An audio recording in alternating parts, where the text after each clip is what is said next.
Hey guys, John Odermatt here, just coming at you real quick before we get started with today's show. I wanted to let you know that you can get the Lions of Liberty to come to your event. Yes, myself or Mark Claire or Brian McWilliams, we are available to speak at your event, your conference, your convention. We are available to have a live podcast on site or to facilitate a forum. So if you're interested in having the Lions of Liberty speak at your event, please visit lionsofliberty.com/speakers. Check out the different topics and things that we have in our repertoire.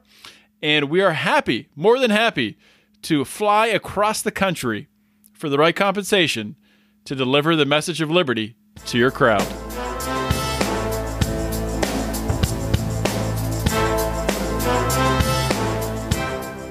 Welcome to Felony Friday, a presentation of the Lions of Liberty podcast. Here is your host, John Odermatt. Felons, friends, and freedom lovers, welcome back to another edition of Felony Friday, your favorite weekly show, my favorite weekly show on the Lions of Liberty podcast. I love all the shows on Lions of Liberty, but I'm a little partial to my own show. The other two shows, if you don't know them, I don't know what you're doing, but every Monday we kick the week off with a show hosted by Mark Claire. It's our longest running program, an interview-style show where Mark is talking to libertarian leaders and scholars and intellectuals and those sorts of types, talking philosophy and politics and all that good stuff. And on Wednesday, we have Electric Liberty Land, hosted by Brian McWilliams, your weekly shot of culture, comedy, and liberty. And of course, Friday is this show, Felony Friday. Get all three shows delivered to your little smart device in your pocket. Some people call it a phone, by subscribing to Lions of Liberty on your favorite podcast app. I'm excited, guys, for today's show. Originally, I thought and I planned on having Bill Pulte on the show along with Sherry Miller. And Sherry Miller is my guest today, an outstanding woman who has an incredible story. She is tied into Bill Pulte, though. If you know who Bill Pulte is, he is the guy who is giving away thousands of dollars on Twitter simply for retweeting stuff. He's organizing philanthropy. He's trying to marry philanthropy and social media and doing some incredible things. And Sherry was the recipient of $10,000 from Bill. And Sherry is a formerly incarcerated individual, and this helped her immensely. We're going to get into those details. Hopefully at some point I can still connect with Bill Pulte. Bill is a multimillionaire, and I first heard of him from Scott Adams. Scott was talking about Bill's work. Bill founded an organization called the Blight Authority, which went into communities, I think mostly in Detroit, Michigan, and cleaned out, dilapidated housing, just eyesores, things that were dangers to the community. And he put a system together that gained really national prominence, using high-tech sort of mass production techniques to clear out, to do these housing demolitions. So really cool stuff. And now he's doing the Twitter thing, the Bill Pulte Twitter lottery, I call it. I'm excited for you guys to hear Sherry's angle on this whole thing. It's a really, really cool story. So let's jump into it right now. My guest today on Felony Friday is Sherry Miller. Sherry Miller, I first heard of her. She was one of Bill Pulte's Twitter lottery winners. She entered I don't know if everyone out there listening has heard of this, but Bill is a philanthropist, and he has been giving away $10,000, $5,000, $500 on Twitter just for people simply retweeting what he sends out. And Sherry was able to hit the lottery there and won essentially the $10,000 from Bill. And the reason I wanted to bring her on Felony Friday is Sherry is someone who recently was released from prison in July of 2018 on charges related to meth possession and trafficking. The case was in May 2014. While in prison, Sherry was able to go through addictions and trauma rehabilitation programs, and she's been able to get clean.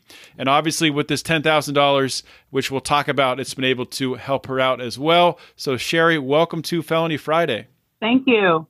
Before we, get into talking about everything with your case and your experience, in prison and everything that you went through, everything that you faced, I like to start out before that, before you got tangled up in a meth addiction, before you faced charges and spent those, I guess, 4 years in prison? 4.5. 4.5. So prior to that, you can go back as far as you want to. You just share a little bit about what your life was like. What part of the country did you grow up in? Things like that. Okay, I grew up in a very small rural area in Indiana, a little town called Rome City. That's where I basically grew up. Population of about 1,200 people. I was born to my mother had been traumatized at the age of 16 when she accidentally ran over her baby brother and killed him. So shortly after that, my parents met and started having us kids. And so my mom, she never really healed from that. So my mom, that was kind of like what I was born into. A lot of depression, a lot of guilt, a lot of things, just a lot of pain on my mom's end. My dad was very strict and what I consider to be abusive. Us kids were very afraid of our dad growing up. Mom spent a lot of time just trying to heal from her trauma. At a young age, I was molested by a family member from the ages of 4 to 6. And when I was 13, my main trauma is when I was 13. My aunt, who's my mom's sister, was always kind of my savior. She always would come and get me out of the house. She did that for years. I loved my aunt dearly. When I was 13 years old, she picked me up after school on Friday.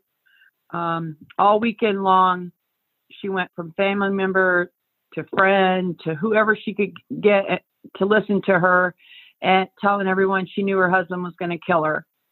I spent the entire weekend with her. She dropped me off on Sunday night. I was convinced he was going to kill her by then. Nobody else would listen to her. And ultimately, he did kill her the next day. So with that being my main trauma, I took on the survivor guilt. I felt guilty that I didn't help her. I was angry that nobody else helped her. Everybody thought he wouldn't do it, but he did. So I took on all that guilt. From that point on, I spent so much time at the cemetery, at her grave. It was just crazy. So I'm 13 years old. And at that point, I started using marijuana and drinking. And I would do like speeders, like they called them like mini thins and black mollies and things like that. I like to be high. I like the speed. I like the way it made me feel. But anyways, I went on and I got married right out of school and started having my kids. And I didn't do drugs at that point. I'd given up the marijuana when I got pregnant for my first child. And I rarely drank, but I married an alcoholic and a drug addict. So, and I basically got married at a young age just to get out of the house, to get away from my dad. I was very afraid of my father. So, I got married young, had my kids. Marriage was bad. At the age of 26, I ended up divorced. And, basically, raised my kids by myself. When I was 28, just 2 years after my divorce, I was introduced to meth. And the first time I did meth, it was like, wow, it gave me the self-esteem I never had. It gave me that inflated sense of who I was. Okay. And that I really needed, because my self-esteem was so low. Anyways, for the next 19 years, I would use meth on a daily basis. I did try to quit a few times throughout the years, more so for my mom and my family than myself. But I really couldn't lay it down. I just liked the way it made me feel. So a couple of years before my arrest, I got hooked up with large quantities of ice, and I was dealing quite a bit, and I ended up getting caught with a large amount. And was that to support your meth habit, or was that to make money? Yeah, or both. Yeah, it was more to support my habit than anything. But the money was nice too. I really, at that point, if I could go back a minute, I mean, I had times in my life when I was very successful. Mm-hmm. But I was a hairstylist. I had an awesome clientele. I had an awesome salon. I ended up losing that 2 years into my addiction. And then I did other things that I made really good money at, but I would always choose, my priorities would get messed up. I would choose the drug over my career or whatever, and I would spiral and I'd lose it all. So when I got hooked up with the large quantities, it was one of them moments where, you know what, all these years I've been doing drugs, and somebody else had the large amount, and I never did, and I would get ripped off, and it just felt good to be the one to have it. Mm-hmm. Kind of give me another inflated sense of self, So, I mean, all of a sudden, everybody wanted to be my friend. Okay, so when you grow up and you haven't really learned how to make friends, and all of a sudden you're popular, it just seemed like the right thing to do. So anyways, I ended up getting busted, and I ended up going to federal prison. So just to backtrack for a minute here. Now, when you did start selling, were you thinking in the back of your mind, I'm taking a risk here, I could end up in prison? Was that something that you were contemplating? Absolutely. It's something I wouldn't have done when my kids were younger. When my kids were at home, I never took that big of a risk with it. Mm-hmm. I was just a user. I mean, every now and then I would buy a larger quantity to sell a little bit so I could have mine without having money invested in it. I would do that on occasion, but not very often, because I was raising my kids by myself. So it was after they were raised. My youngest son went to Afghanistan. He was in the Army, and my nest became empty, that I started taking bigger risks.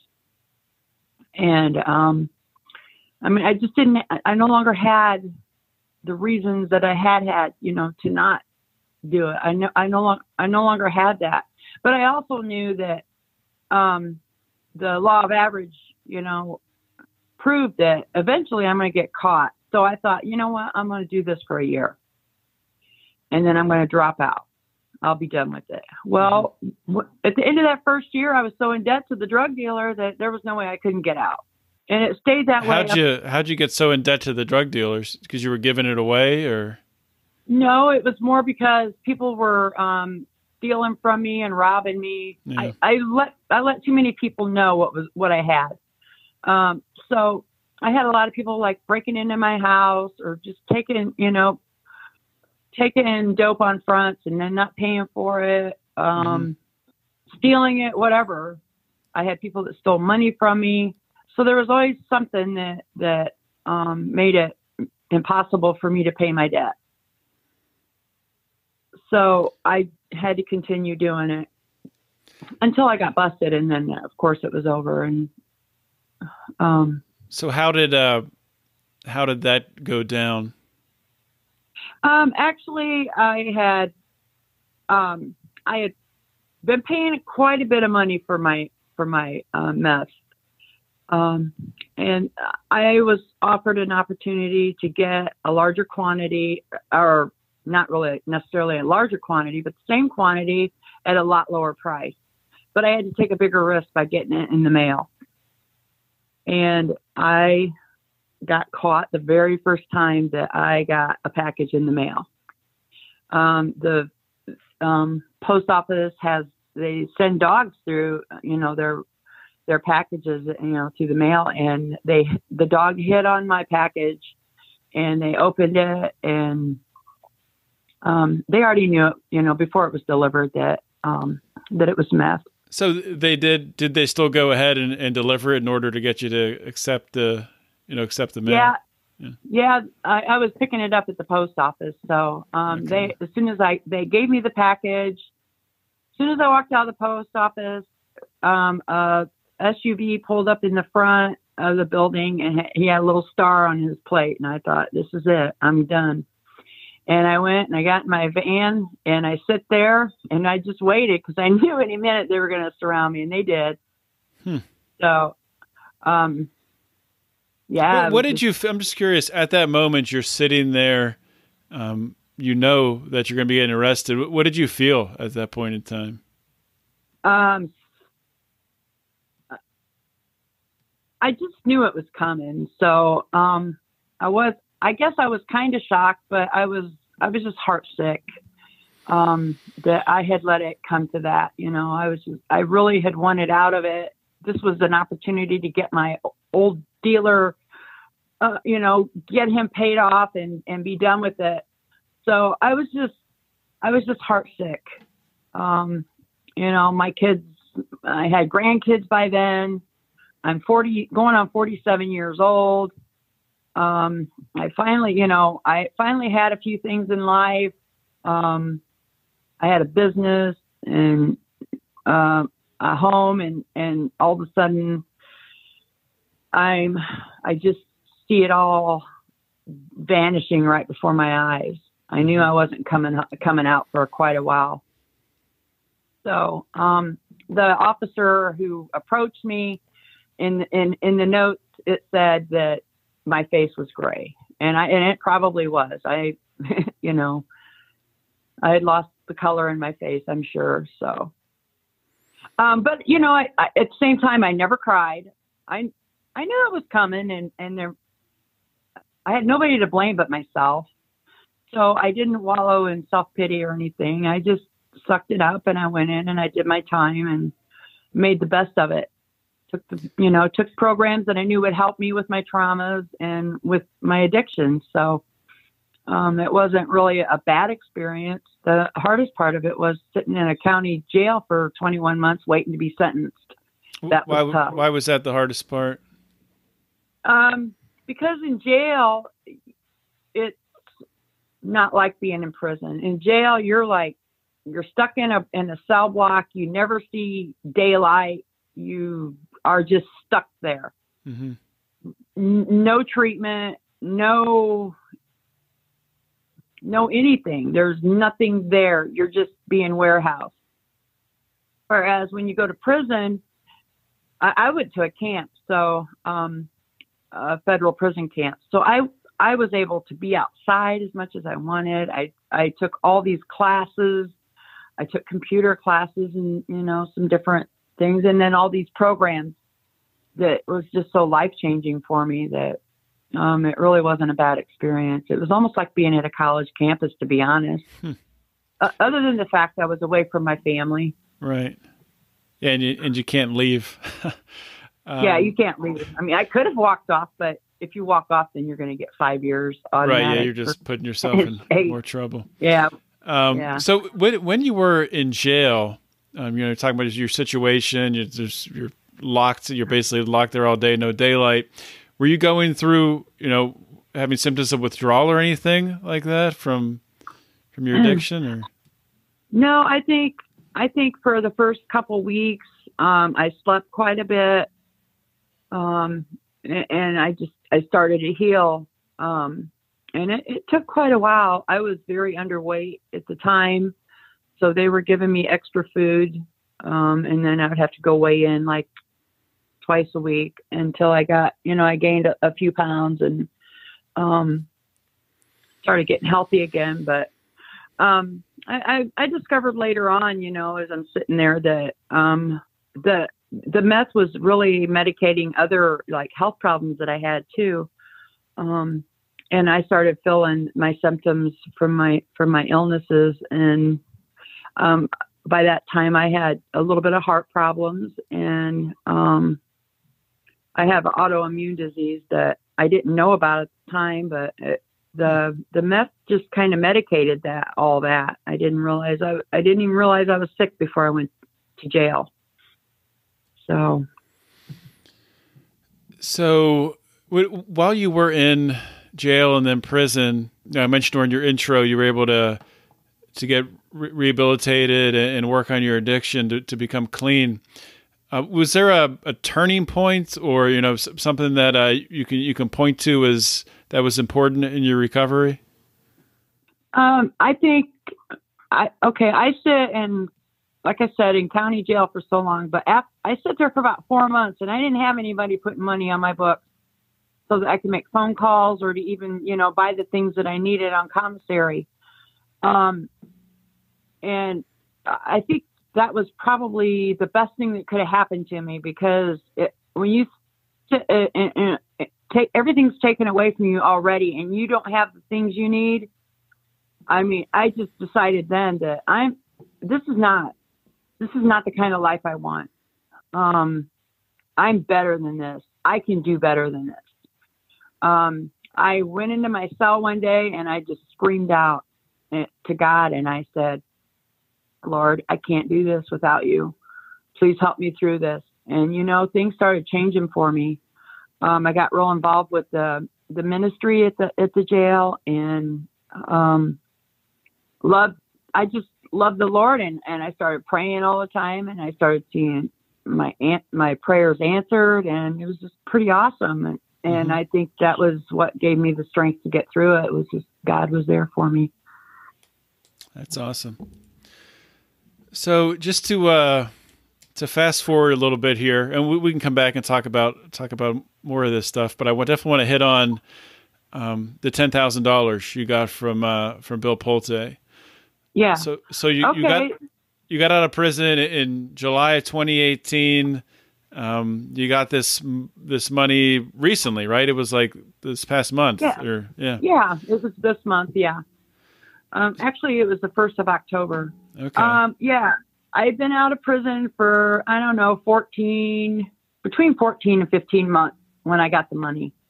And during that 14 months, I'll just call it 14 months. During that time, I have moved 5 times to keep me safe, to keep me out of bad situations. I don't have a driver's license. I'm riding a bicycle to work. I'm 53 years old. I don't feel good. I have all these illnesses and things. I don't feel good. There's days that I would just think, you know what? I know a quick way to make money. This is ridiculous. I'm never going to get on my feet. I just felt so hopeless sometimes, but then I always would think, you know what? I can go back and I can do that lifestyle again, but I know where I'm going to end up. I'm going to end up back in jail, and I can't do that. So I worked 2 jobs to make ends meet, and I just started the second job maybe a few weeks before Bill gave me the money, so that I could start saving towards getting my driver's license back. It's just been a money racket when you let things go for so long. When it comes to your driving record, and then you go to prison and all this, you come out and you want to get your life back and stuff, but like the license branch, it's just a money racket. Mm-hmm. If you didn't have a good driver's license when you went in, it's just really hard to get one when you get out. So anyways, I've been whittling away, paying fines and reinstatement fees and that sort of thing. But it just seemed like every time I would pay a fine, and a reinstatement fee, then I would get another suspension for like that original charge of driving while suspended or whatever. And then not being able to prove I had insurance at the time. And to really honestly not know if I did or not. And if I did, I don't know who I had it through. So just a lot of things piled up to where I just never did get my driver's license back. So I'm riding this bike to work, going from one job to the other. I leave my job to go to the eye doctor, and I get there like an hour early because it's just too much of a hassle to have to drive all the way back to my house and then to the eye doctor on a bike. So I'm sitting in the doctor's office. This is October 1st, and I get on my phone and I check out Twitter, and I see I have a message from Bill Pulte on Twitter. And at first I thought it was a scammer because there's so many people pretending to be Bill, trying to get money from you. Right. So at first I thought it was a scammer. And then I realized this is an original message stream here that I had started with him. And he responded to a message I had sent him. He didn't respond to the message, but it was the same stream that I had started originally. Right. So then I knew it was him. And I got real hot inside. I'm sitting at the doctor's office. I want to tell somebody. I want to scream. I want to be, but I don't. And it actually took me a couple of days to even tell anybody because I was afraid everybody would laugh at me and think that it was, because there's so much scam stuff going on the internet that I was afraid everybody would laugh at me. So I actually finally told my kids, and I'm like, you guys aren't going to believe this. And my kids were real skeptical and are like, Mom, do not fall for this. Don't get excited. Well, it's too late. I'm excited. I know it's Bill because I've been trying to get Bill to answer my messages, for the last few months. Between messaging him and commenting on his tweets, when I would retweet them, I would just share a little bit of my story. Yeah. A little bit, because your tweet can only be so long. Your comment can only be so long. Mm-hmm. So one time I commented that, I'm recently out of prison and, I really need to be able to drive and that sort of thing. Other times I would just thank him, for considering me. And this went on for several months before he actually chose me. And he chose me randomly. He really didn't even know my story when he gave me the money. He didn't know until we actually talked on the phone and I was able to share with him. And it was pretty cool because he just kept asking me more questions like, wow, this guy really cares, So we had quite a extended conversation, and he really got to know me. And he tells me he's really happy that he was able to help me, with the money, because now I can get my driver's license back. I can get a car. I can live a better life. Yeah, I think this is just such a cool story for a lot of reasons. And that's obviously this is one of the reasons why I want to talk to you, but also, just for you to be able to share your story with my audience is important as well. But I think that with you winning the Bill Pulte lottery here, it really highlights and shines a light on the needs of those who are, the formerly incarcerated, reintegrating into society. And I talk about it all the time on this show, and my guests talk about it all the time on this show, what they struggle with when they get out, difficulty finding a job, difficulty getting a car, difficulty, being able to pay for a place to live. And to be able to show something like this, that this simple act of kindness to be able to help you get back on your feet. Hopefully this is something that we as a society can build upon, because, people always try to sort of solve these issues by recommending different kinds of government programs, and we need to do this and put this, money towards this thing. But honestly, I think the way, and you can tell me if you agree with me or not, but I think probably one of the ways to solve this, and just another thing that's popped in my head that people really struggle with when they get out is just finding clothes, being able to find clothes to wear. If we had more direct charity between people using Twitter or whatever, helping those getting out of prison to meet these basic needs, I think that could be a huge thing. Oh, I agree. When I come out of prison, I had the clothes on my back. I had lost everything during the time I was gone. Mm-hmm. I came out literally with the clothes on my back, and I had a pair of gray sweats, 2 pairs of gray shorts, and 2 gray T-shirts, and a pair of tennis shoes. I wore a pair of shorts and a T-shirt out, had another one in my bag, and that was all I owned. So I get to the halfway house, and I ask him, do you have like a donation room or something where I can get some clothes? Oh, no, we don't have anything like that. Okay, well, do you know where I can go to get some, maybe get some clothes? Oh, no, we don't have any idea. So I had to call my kids and say, I'm sorry, but you guys are going to have to try to find me some clothes. And so, my kids had to go out and buy me some clothes. And I was so thankful and grateful for it. But like my daughter-in-law didn't know me before prison, so she doesn't really know what I like. So they bring me clothes that I wouldn't wear if I was to go pick out outfits in a store, Right. So I walked around feeling like a clown, and that sounds funny, but seriously, I did. I just felt like, oh, geez, I'm sticking out like a sore thumb. This isn't me, but it was just, it's just the way it is. And so, and I had to go get a job right away.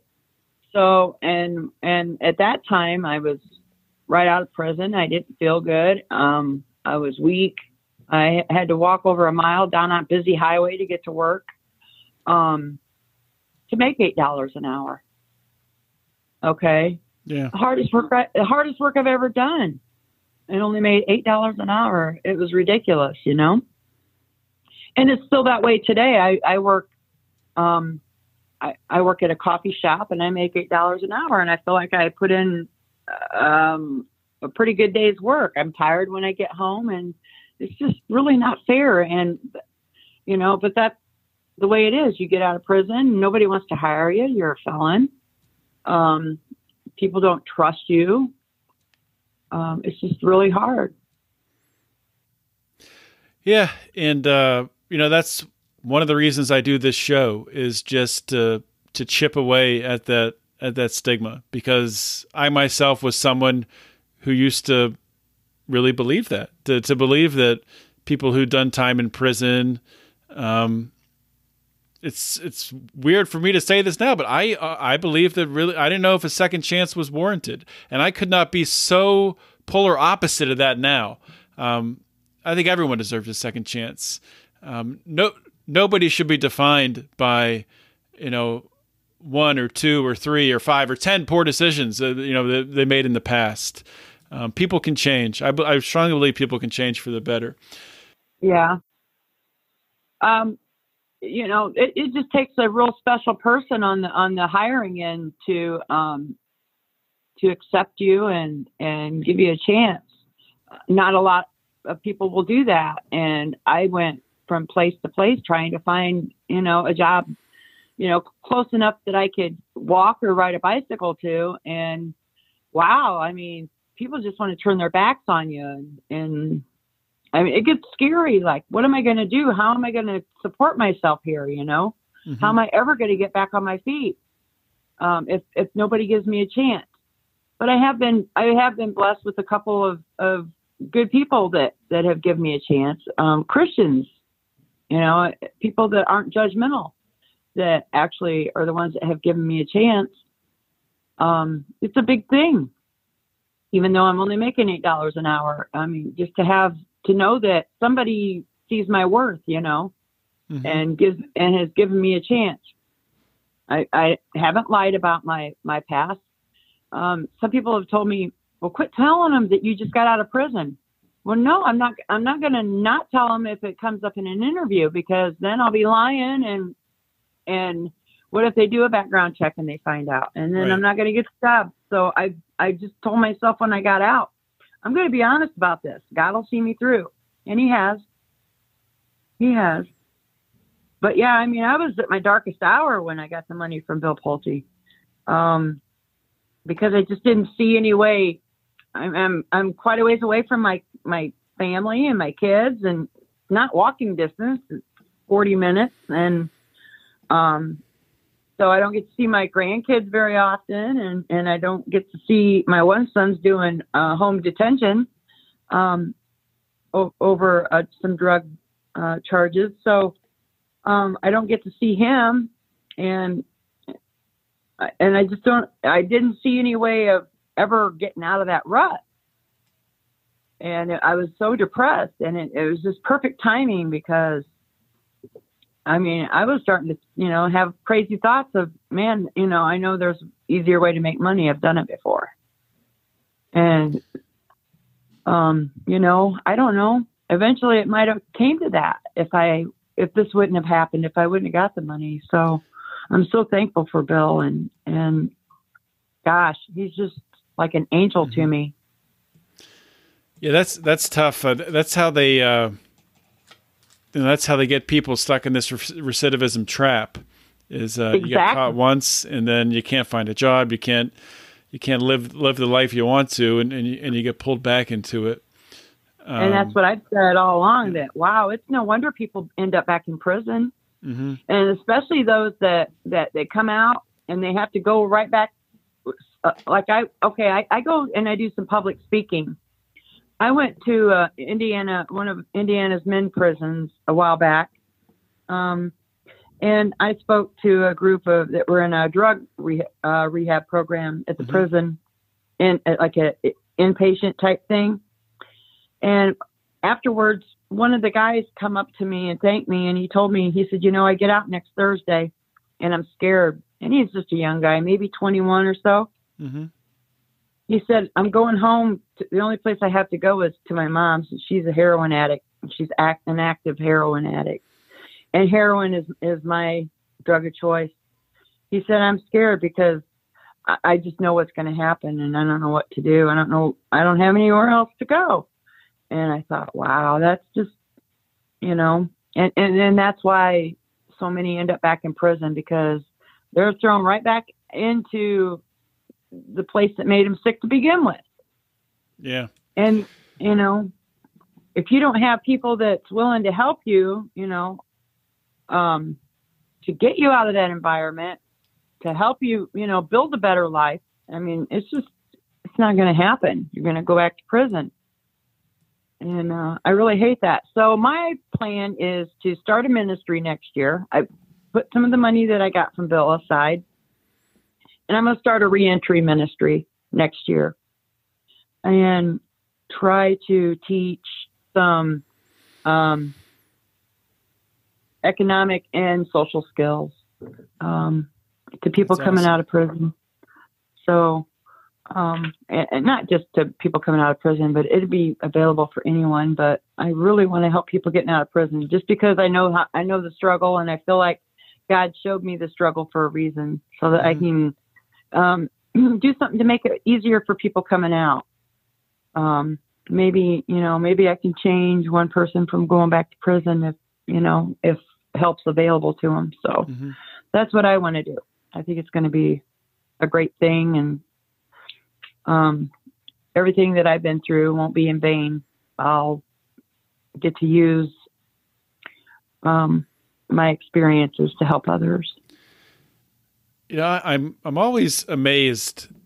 It's almost every guest I have on has the same mentality, though, that you get out of prison and you accept that maybe things didn't go your way, and maybe you've gotten a raw deal in certain aspects, but at the same time, I mean, I don't see you pouting about it, or and then you get this huge break, and instead of just you have every right to take all this money, to yourself and use it on whatever you need to, but you start immediately thinking of others and ways to help other people. I just think that's tremendous. Just wanted to point that out because I think it's definitely important.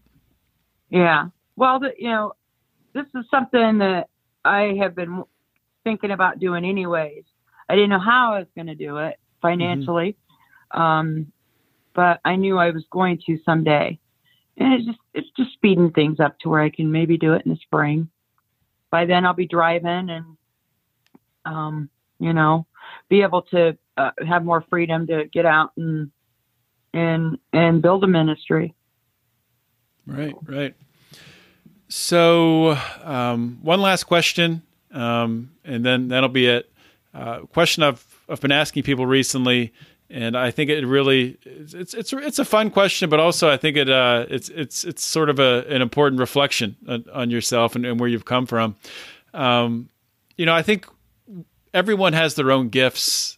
Some people say that people have their own superpowers. If you had to look at, what you have in life right now, be it, personality trait or, some sort of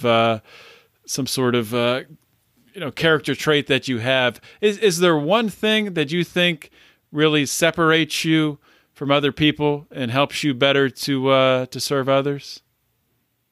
I think my faith in God, and I don't know that doesn't make me special. There's a lot of people that have a relationship with God, but my relationship with God really is my thing. Also, I have a huge amount of empathy for other people. Something I didn't have before I went to prison, but I do now. And I think with that, I can do a lot of things to help people. So. Well, that's awesome, Sherry. Did that answer your question?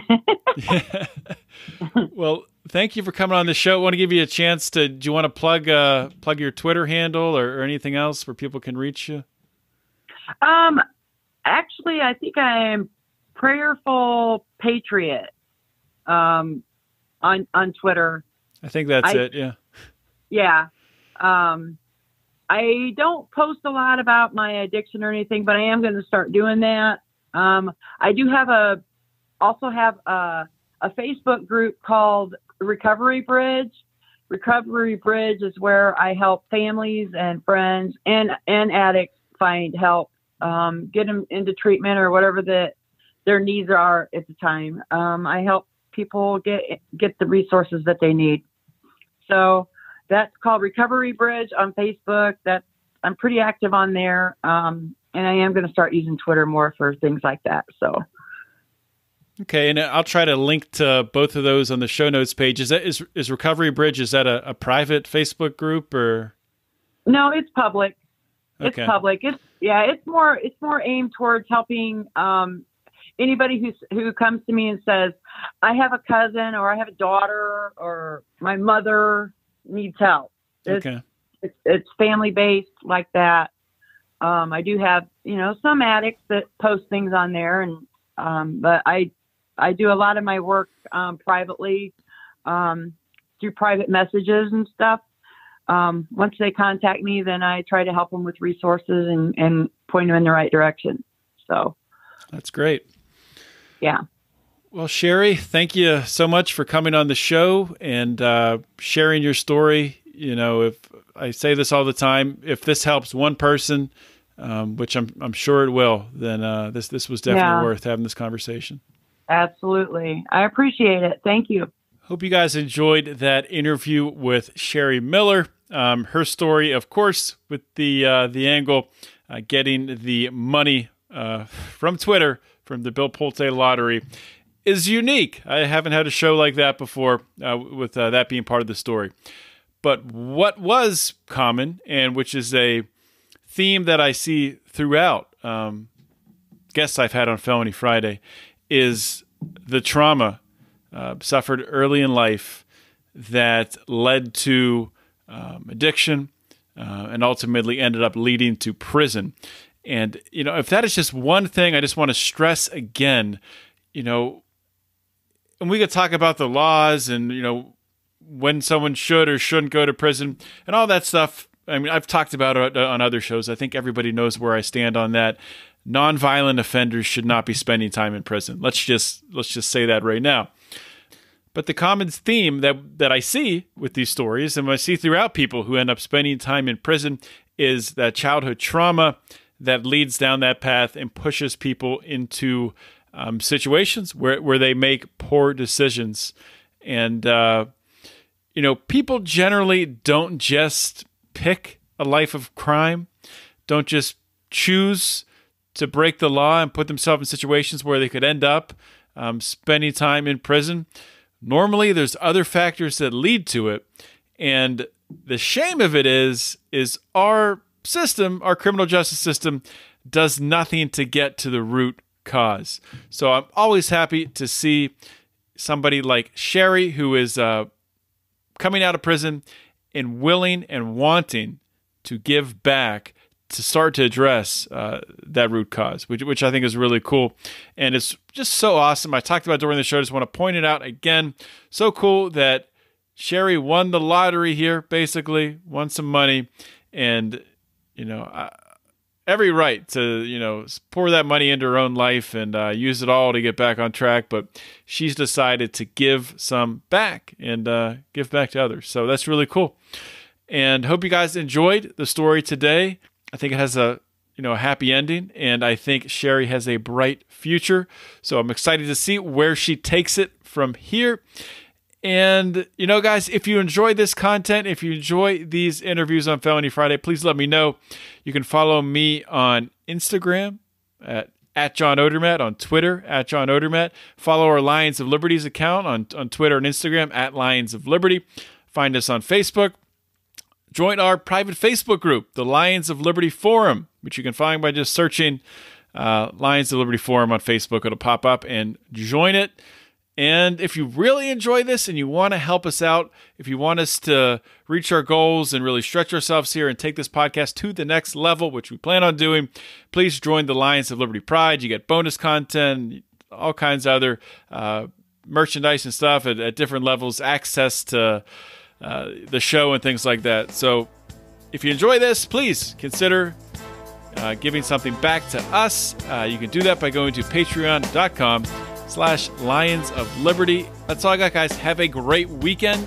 This is John Odermatt signing off. Always remember to keep your head up and the fires of liberty burning.